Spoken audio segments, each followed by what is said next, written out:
Is it clear? Yeah. So we go to niche marketing. For niche, it said it's a market for specific products anyway. So it said, however, some products are sold only up to a very small number of customers who form a small segment of a much larger market.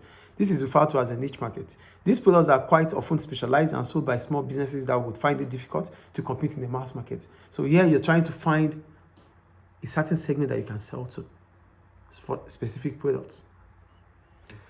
So this product, okay, for example, there is a mass market for shops selling essential food products in any country. However, if there is a small group of migrants workers in that country, then food shops selling specialized food for this group of people may be set up. Expensive products such as Rolex watches or designer clothes are aimed at a small section of much larger markets. Being able to identify and supply a niche market has its own advantages. So before we go to the advantages of a niche market, what they are telling us is that in a niche market, a niche market is created when you can spot a gap in the market, in the mass market. So there's a gap in the mass market. So the gap in the mass market brings about a niche.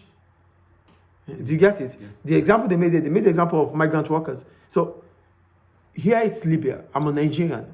I might have my variety of food. So I could feel like, oh, all what they sell here is Libyan related food. Let's create a market for migrant food, like Nigerian food. Yes. So that is a niche.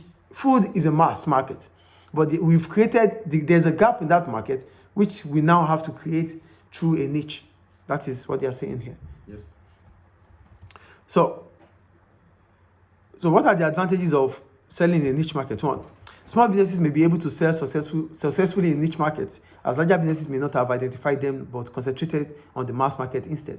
This will reduce competition from the larger businesses in niche markets. So large businesses are focused on the large scale, that they might not even see the tiny ones, which is a gap, which you can focus on. Mm-hmm. So it means you won't be having competitors. The competition will not be high there because the mass market, the large businesses never think about those ones. They see it as minor, which you are going to create something from. Two, the needs of consumers can be more closely focused on and therefore targeted by businesses in a niche market. This may lead to high levels of consumer loyalty and good customer relations. So in a niche market, the second advantage is that you will be able to focus on specific needs of customers. So that means you can target those customers, ensure you make their needs available, and that will make them to always come back to you. Customer loyalty, they will always return because they know you are the only one that could provide that specific need for them. Yes. Then what are the problems of operating in a niche market? Number one, niche markets are usually relatively small and therefore have limited sales potential. This means it is likely that only small businesses can operate profitably in this market. If the business wants to grow if the business wants to grow, it will need to look outside the niche market to develop products for mass market. So because it's a niche market, you are selling for a small group of people with specific needs. So the potential of expansion is not there. That is the point. So if you are thinking about expansion, you might have to look further down the niche market. Often, businesses in the niche market will specialize in just one product. This means that if the product is no longer in demand, the business will fail, as the business has not spread its risks. Producing several products rather than just one product means that if one fails, there are other products which are still in demand and the business carries on trading.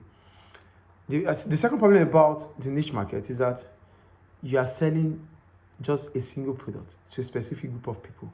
If they stop buying, your product goes nowhere, then you're losing out. You are unable to spread your risk because it's not selling. That's why the business was there. So if the customers are not buying anymore, then your business is done. So it's always better to diversify, to spread your risk. If not, you are vulnerable to customers.